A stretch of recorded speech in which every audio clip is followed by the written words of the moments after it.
Bonjour à toutes et bonjour à tous. Bienvenue sur la 3e édition du Printemps des Territoires. Vous êtes ici avec nous sur l'atelier Santé Grand Âge. Construire un parcours conjuguant lien social, résidentiel et soins, c'est le thème dont nous allons discuter pendant une quinzaine de minutes. Et pendant ce temps, vous pourrez nous adresser vos questions sur la plateforme avec l'onglet Conversation. Et les questions seront traitées dans un second temps, dans la deuxième partie, pour une dizaine de minutes. Nous avons la chance d'avoir avec nous aujourd'hui une facilitatrice graphique qui s'appelle Alexia et qui vous dit bonjour d'ailleurs avec l'atelier numéro 6 de la journée. Alexia va retranscrire les idées forces, les principaux enseignements qui vont ressortir de l'échange que j'aurai avec les invités de cet après-midi.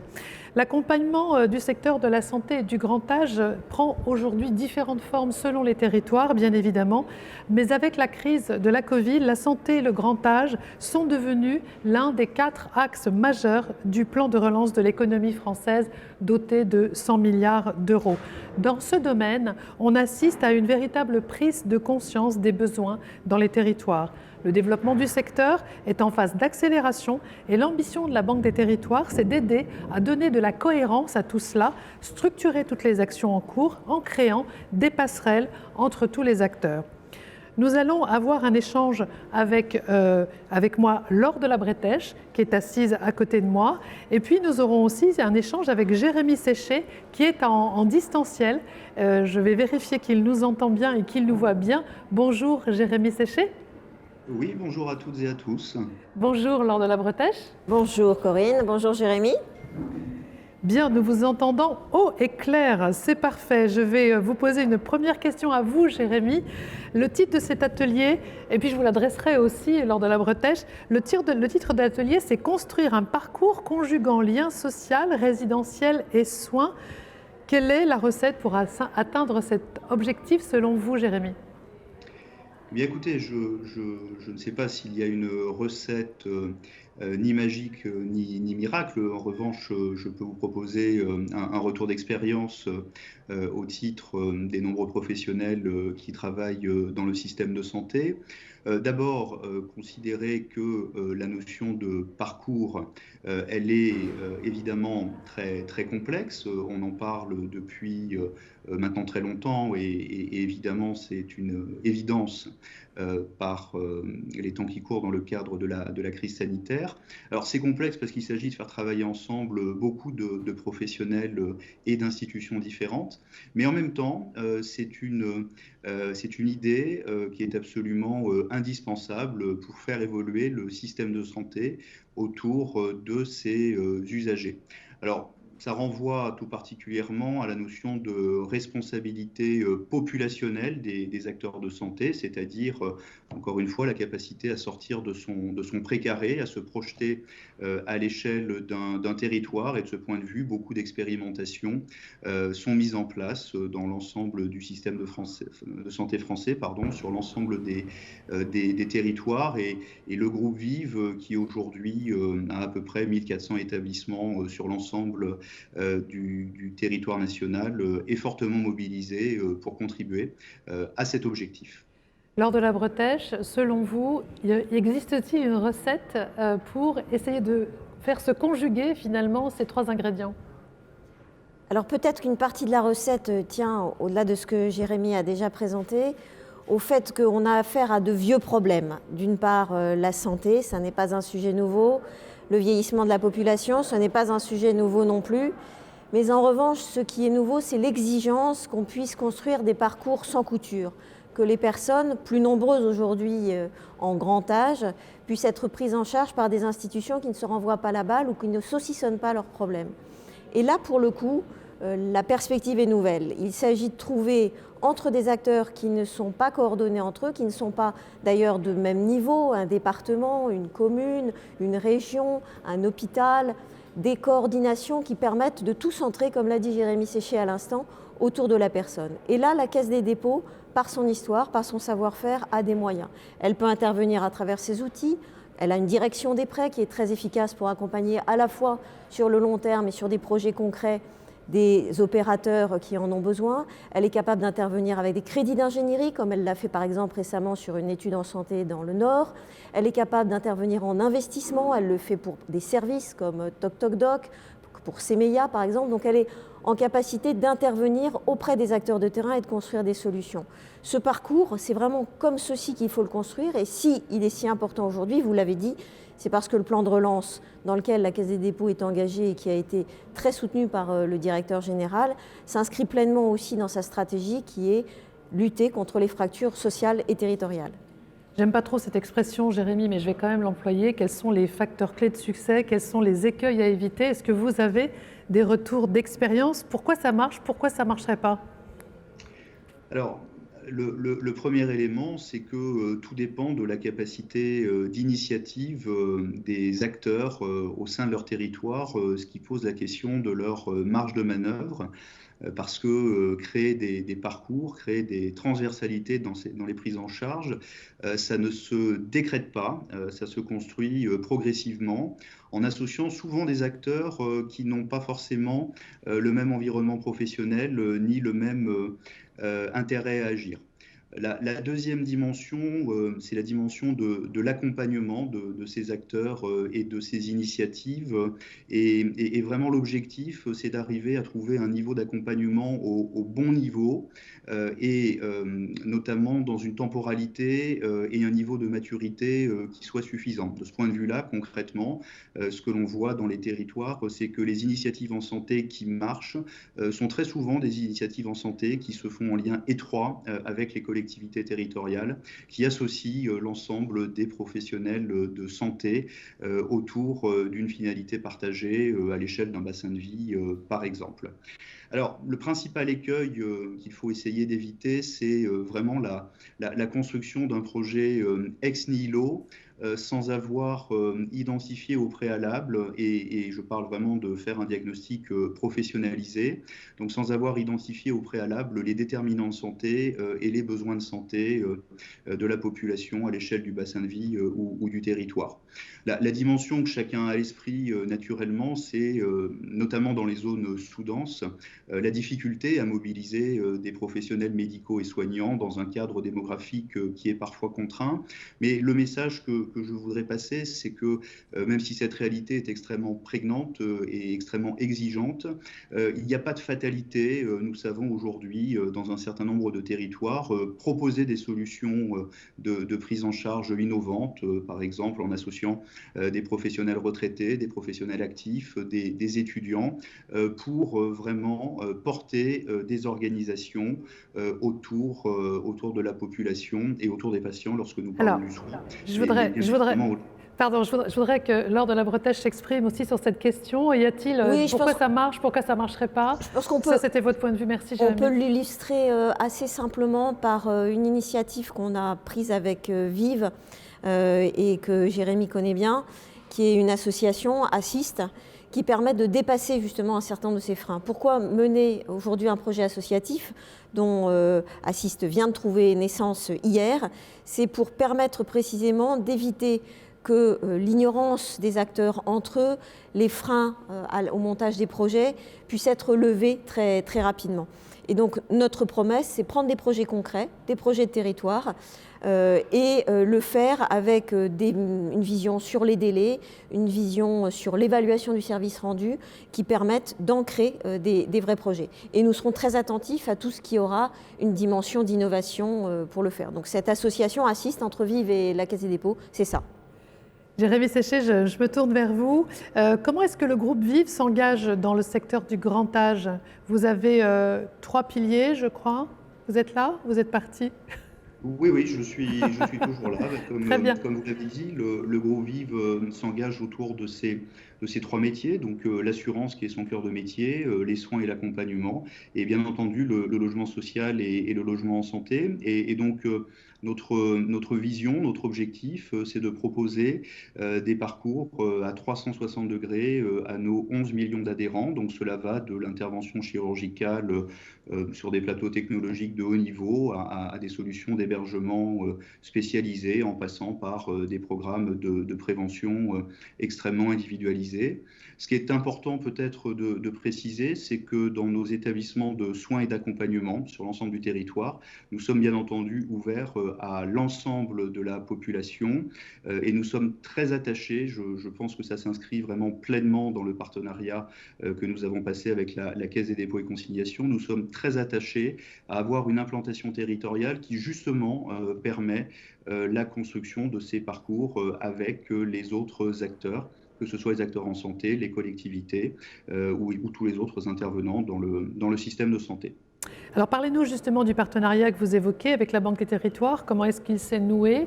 On l'évoquait rapidement, je pense, avec l'association que nous venons de créer, Assist, mais il y en a d'autres aussi. Vive est un partenaire de la Caisse dans ses différentes composantes, qu'il s'agisse de la Banque des Territoires en investissement ou bien de la Poste sur un certain nombre d'opérations. Et je pense qu'aujourd'hui, avec Assist, on va avoir un déploiement plus fort avec des projections concrètes sur le territoire.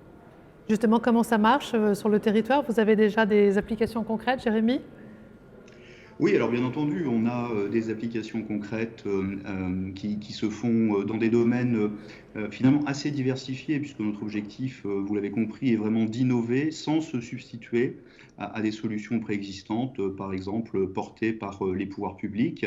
Donc nous travaillons dans le champ d'une organisation ambitieuse à l'échelle d'une grande région pour développer des projets dans le domaine des neurosciences. Nous mettons en place des solutions de télémédecine au bénéfice des EHPAD pour éviter le recours aux services d'urgence par exemple. Et puis bien entendu, nous travaillons sur des solutions innovantes de prise en charge au titre du premier recours en réinventant la logique des centres de santé pour préférer aller sur des services médicaux pluriprofessionnels qui sont inscrits en proximité. Et puis un dernier exemple parmi beaucoup d'autres, ce sont des travaux et des solutions innovantes dans le champ du dépistage des vulnérabilités à destination évidemment des personnes âgées en situation de vulnérabilité, mais également, et ça c'est un point important, au bénéfice de leurs aidants. Donc les champs d'application sont assez variés et par contre ils sont structurés autour d'un triptyque santé, innovation, territoire. Lors de la Bretèche, vous également, comment est-ce que des projets s'enclenchent? Est-ce que vous avez des exemples d'actions récentes? La Caisse des dépôts, là-dessus, a une bonne pratique de l'accompagnement des porteurs de projets. J'en ai évoqué quelques-uns rapidement. Elle peut intervenir en ingénierie pour déclencher à la base un projet. C'est le cas notamment sur des études qu'elle a menées récemment, qu'elle a accompagnées dans le Nord, sur la santé et les déserts médicaux. Elle peut intervenir également en appui à des opérations. Elle le fait en appui de la Poste, sur une CEMOP, qui est une structure spéciale qui est dans les Landes et qui permet d'accompagner finalement la prévention du vieillissement à domicile. Elle peut le faire auprès de structures qui sont en investissement simple, des plateformes d'EHPAD, des services. Et donc voilà, elle a une palette d'outils qui lui permet d'être adaptée aux besoins des territoires. Alors, vous êtes, lors de la Bretèche, directrice déléguée des politiques sociales de la Caisse des dépôts, mais aussi présidente depuis novembre 2019 du premier groupe associatif français gestionnaire de résidences pour personnes âgées, ARPAVI. Pouvez-vous nous rappeler quel est son lien avec la Caisse des dépôts et en quoi elle peut s'inscrire dans sa stratégie pour construire un parcours qui conjugue le lien social, le résidentiel et le soin, qui est le thème de notre échange? Les complémentarités. Alors ARPAVI, c'est effectivement une association qui a une histoire avec la Caisse des dépôts et histoire qui s'est resserrée dernièrement puisque la Caisse est maintenant seul membre de droit de l'association depuis septembre dernier. C'est une association qui mixe plusieurs types de services. Elle a à la fois une partie en EHPAD, donc en structure médicalisée, à peu près une quarantaine. Elle a 80 résidences autonomie qui permettent d'accueillir des personnes âgées, autonomes, mais avec une petite fragilité qui leur fait préférer une vie collective.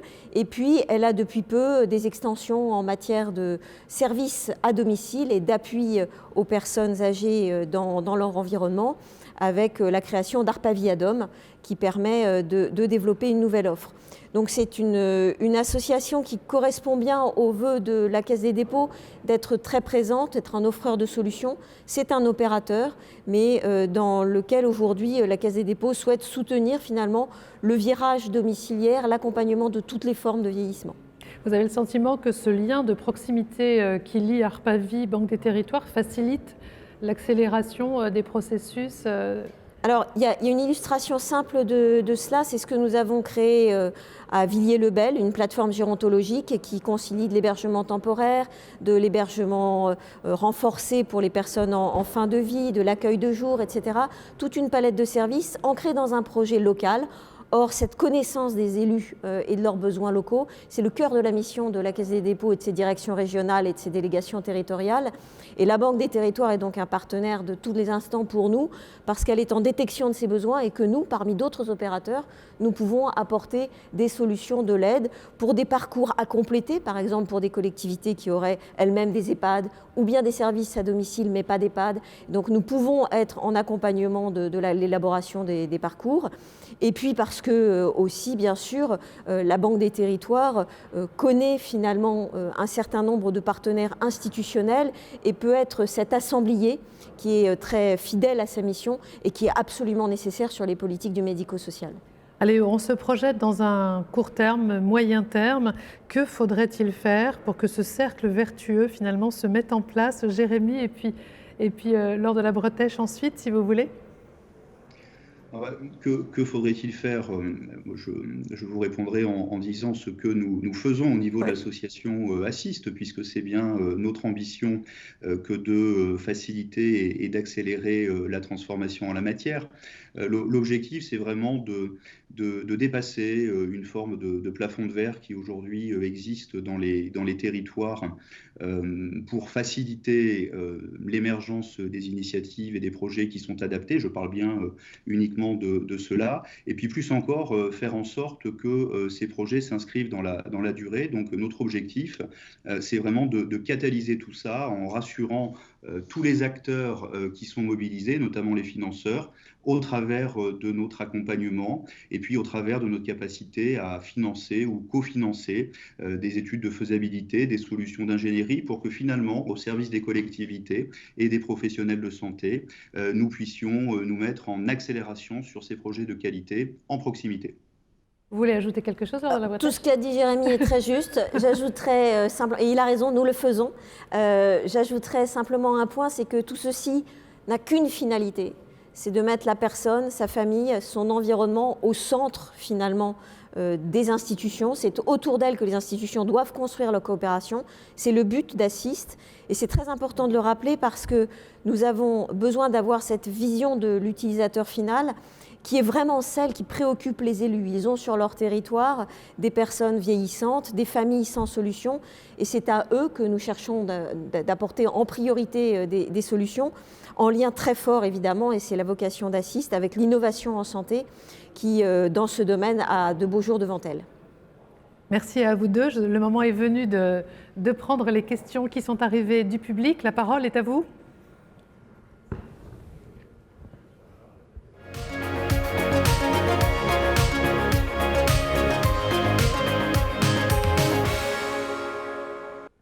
Et voilà, et j'ai des questions qui sont arrivées pendant notre échange. À vous, Laure de la Bretèche, la Caisse des dépôts et consignations est désormais actionnaire majoritaire de la Poste, qui se présente comme une entreprise de service aux personnes sur les territoires.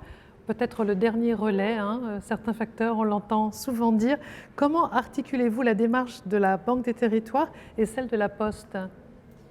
Alors, de fait, c'est un enrichissement considérable que nous connaissons, puisque la Caisse des dépôts, qui est proche des institutionnels, proche des élus, proche d'un certain nombre de corps intermédiaires essentiels finalement à la réponse de territoire, trouve avec la Poste un complément naturel, puisque c'est une des grandes institutions françaises qui va à l'intérieur des domiciles d'une certaine façon, dans la vie des gens.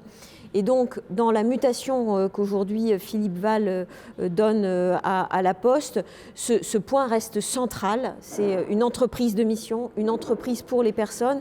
Et donc, il y a des complémentarités très fortes qui aujourd'hui nous conduisent d'ores et déjà dans le domaine du médico-social d'ailleurs et de la réponse au grand âge, à travailler ce que j'évoquais tout à l'heure, la CEMOP, qui est donc une réponse CEMOP XL Autonomie pour donner son nom entier. Nous avons également une initiative sur le viager, un viager social qui est à Marseille, Viager Vie, qui s'appuie sur une SIC qui rachète des logements aux personnes âgées avec une offre de services associés qui est portée par la Poste. Donc ces dispositifs que nous inventons ensemble, sur lesquels nous innovons, sont la démonstration finalement de la capacité mutuelle à s'enrichir. Oui, vous profitez du lien de proximité et de confiance qui est entre les citoyens et le facteur et la Poste avec son capital sympathique que l'on connaît. Une question pour vous deux, je vous laisserai commencer du coup Jérémy, puisque donc la question c'est si j'ai un projet innovant sur mon territoire, je fais comment pour bénéficier de la double expertise de la Caisse des dépôts et du groupe Vive? C'est pour vous deux en fait, allez-y.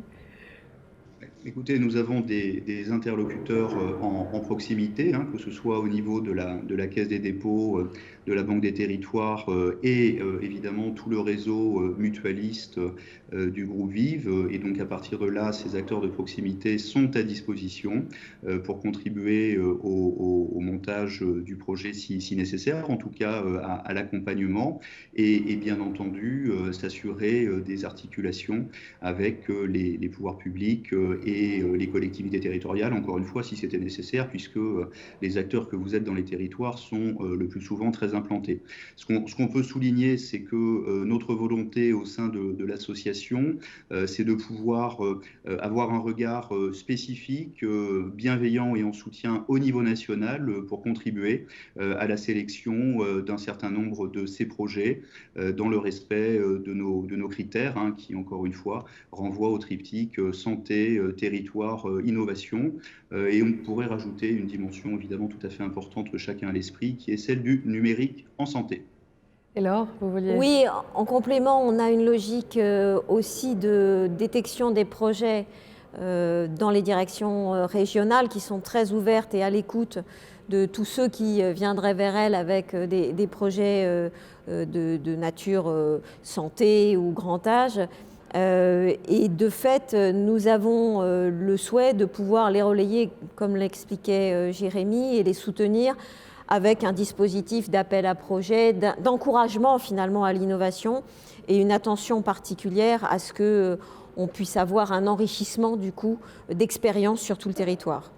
J'ai une question pour vous, Laure. Restez avec moi. Le secteur de l'hébergement des personnes âgées est très atomisé. La crise sanitaire a montré combien c'était un risque. Comment pouvez-vous aider les territoires à mieux organiser le secteur? Est-ce que vous pouvez le faire, au-delà du comment? Je crois que cette question illustre bien finalement ce que vous évoquiez tout à l'heure et le titre de notre atelier, c'est-à-dire comment on construit un parcours. Parce qu'effectivement, chaque acteur a une partie de la solution, mais ils ont du mal finalement à gérer les interfaces entre eux. Donc aujourd'hui, comment les aider ? Ça peut être en intervenant en investissement, tout simplement, pour combler une difficulté à grandir. Ça peut être un encouragement au rapprochement. Ça peut être en période de crise sanitaire, effectivement, pour soutenir un effort de mutation dont tout le monde va avoir besoin, avec la nécessité pour les structures d'hébergement de s'enrichir d'un certain nombre d'autres solutions, comme nous le faisons chez Arpavi en nous dotant de capacités de services à domicile. Donc cet enrichissement de l'offre, cette mutation, bien sûr, il se fera en lien très étroit avec les agences régionales de santé, avec les institutions d'État qui pilotent la politique du grand âge et de la santé. Mais néanmoins, l'initiative des élus sera cruciale pour ensuite déterminer les projets sur lesquels la Caisse des dépôts pourra intervenir en appui. J'ai une question pour vous, attention, elle est longue. Vous mettez beaucoup l'accent sur l'innovation dans les territoires. Celle-ci suppose deux dimensions pour sa généralisation. D'une part, son évaluation, la mesure et la valorisation des impacts de l'innovation. Et d'autre part, le chemin critique pour permettre ce passage. Jérémy, peut-être ? Jérémy. Jérémy Séché. Tout à fait. Alors, effectivement, nous... À l'échelle. J'ai un bout de question, excusez-moi, qui est arrivé comme ça, instantanément, dans la tablette. À vous, Jérémy, pardonnez-moi. Oui, pas de souci. Il faut juste que je retrouve mes idées, du coup. Euh, oui, effectivement, nous sommes très focalisés sur les sujets d'innovation en santé, puisque l'esprit de notre partenariat est vraiment de se positionner en complémentarité avec les initiatives qui existent. Alors, bien entendu, la question qui est posée, elle est non seulement très pertinente, mais nous l'avons anticipée, et d'ailleurs, Laure l'a rappelé sur la question de l'évaluation. Nous sommes vraiment très fortement focalisés dès l'étape de la faisabilité ou de l'ingénierie sur l'identification de dispositifs de mesure d'impact. C'est le cas, par exemple, sur notre dispositif de téléconsultation en EHPAD. L'objectif est vraiment de quantifier le moindre recours à la médecine d'urgence ou à des solutions médicales qui n'auraient pas besoin, qui n'ont pas besoin dans tel ou tel contexte d'être mobilisées. Alors, le sujet du changement d'échelle, c'est un sujet qui est important et qui est passionnant. On a clairement vocation, dans le cadre de notre partenariat, à dupliquer à chaque fois que c'est possible les initiatives et les innovations que nous accompagnons.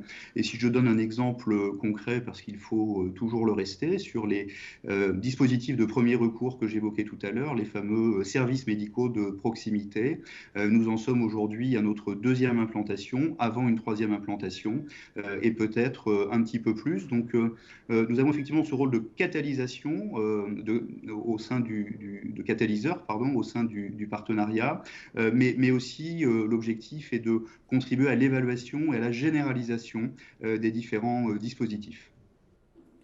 Merci beaucoup à tous les deux. Et il y a d'autres questions, mais j'allais vous dire, ça y est, le chrono a parlé. Il faudra se dire au revoir.